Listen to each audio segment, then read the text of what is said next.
Hello guys, how are we doing? Welcome to the West Ham world. It's finally back, the Premier League. I know we've had a good summer. Listen, the Euros was a lot of fun, the Olympics, but nothing beats watching West Ham at 3 o'clock on a Saturday. And the fact that we will have that back this season, the 3 o'clock kickoffs, is amazing.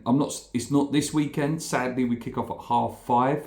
But not having Europe, as much as I'll miss Europe, having them 3 o'clock kickoffs and just having West Ham back is going to be fun. But yes, this Saturday it kicks off at 5:30 at the London Stadium, and really one of the toughest games you might potentially get this year. Arguably, probably one of the teams of the season last year, Villa. I was so happy to see a different team break that top four seeding. Unai Emery's done a fantastic job. Listen, when he went to Arsenal, it was a bit one of those poison chalice jobs that you're following, the god that was Arsene Wenger. It was never going to quite work out for him. He's proved over the time with Seville, with Villa now, he is a top manager. He really, really is. He's got a good eye for a player. He coaches well. And I got quite envious of Villa. I have to say, I like them as a club. I'm still heartbroken from 20 odd years ago when Ian Taylor scored that goal that knocked us out in the game that never was, the Manny Umawimi one. But yeah, Aston Villa are very, we were at times very similar teams. They've just gone a slightly bar above us now. And it's up to us to show that we could maybe do that as well. I'm not saying we will, but they've give teams belief, that we can break that ceiling. For 2 years now, we've seen teams like Newcastle break that ceiling. We've seen Villa do it. And, it's never a better chance to potentially do it. If you get a bit of luck with your injuries, good results, good play, there's a massive chance. So looking at Villa, guys, let's start with their outs in terms of their transfers this summer. Douglas Luiz, one of their best players in midfield, joined Juventus with his beautiful girlfriend, Alicia Lehmann. He will be a big loss in midfield, but they did replace him. But I'll go on to the ins in a minute. Diaby also went to Saudi Arabia for good money. Good money they got for him. And Kellerman joined Chelsea. Ins for them, their major in was Onana, formerly linked to West Ham years ago before he joined Everton. A really good midfielder. Will link up well, I think, with Tielemans. I think that gives them a really good balance in midfield. Cameron Archer's coming as well. Maitson, I like him, the left back. Ross Barkley is one of them little cheeky ones that could be a really under, like one of them under the radar signings that ends up being a real proper good signing. He was fantastic for Luton last year, and in a better team with Villa, with a bit more free roam on the ball, he could be one of their best signings. He really could. Dobbins also come in. Philogene, there's a really good signing. Samuel Jr. and Barache from last two were from Juventus. In pre-season, I know you can't look too much into it, but I'm only looking at just, what they've been playing. They played 8, won 4, lost 4. What do we read into it? Nothing really. Do I even really need to mention it? No, but it's the only close form that we've got. Last season, their ground, we played them early there as well. They beat us 4-1, absolutely smashed us off the pitch. A top performance from them.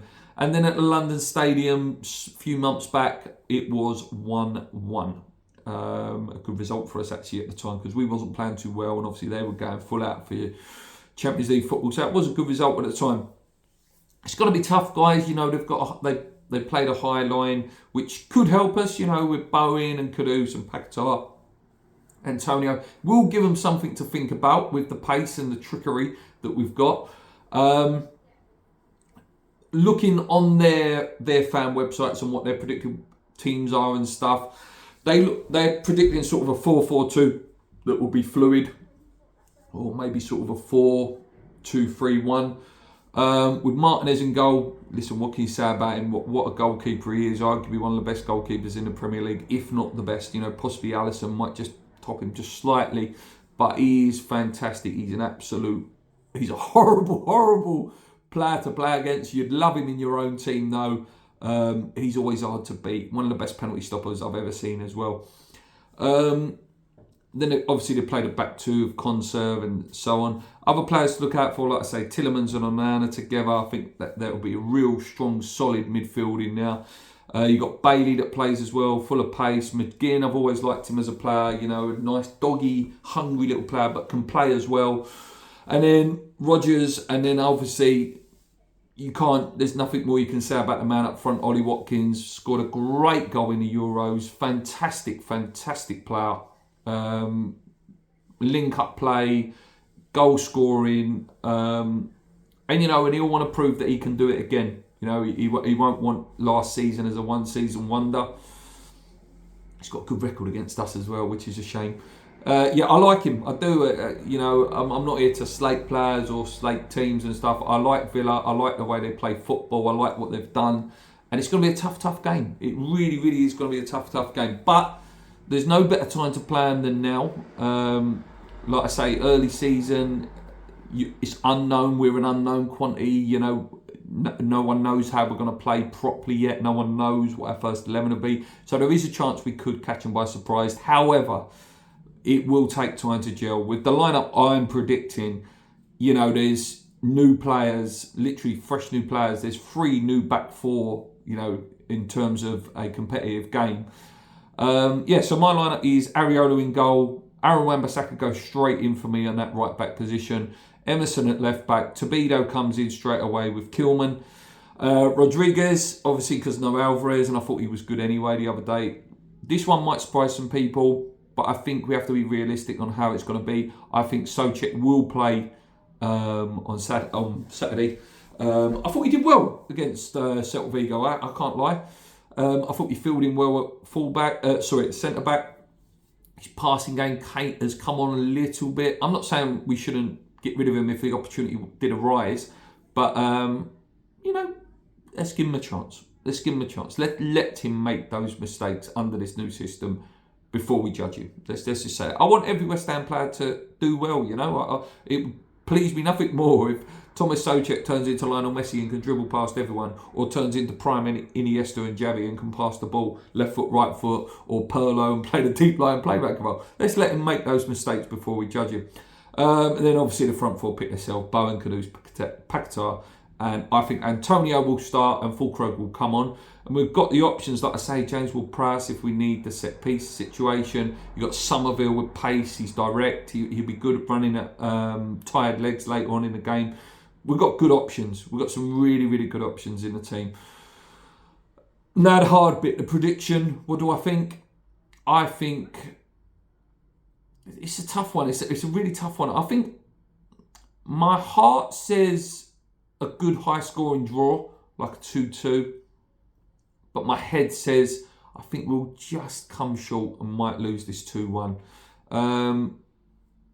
If we win, it'll be a great statement and it will set us off really, really well going into the Palace game, obviously because the City game, you don't expect anything from that game. But if we were to lose this game and then you go into the Palace game thinking, really, we need to win this game because that would potentially be 3 losses.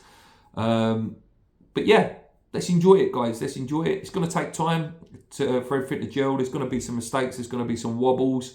Give it 5, 6, 7 games. We should hopefully start seeing the identity that Lopetegui's trying to put through in the team. Until next time, guys, please hit the subscribe button if you've made it all the way to the end, if you haven't already. Come on, you irons. Keep believing. Let's go.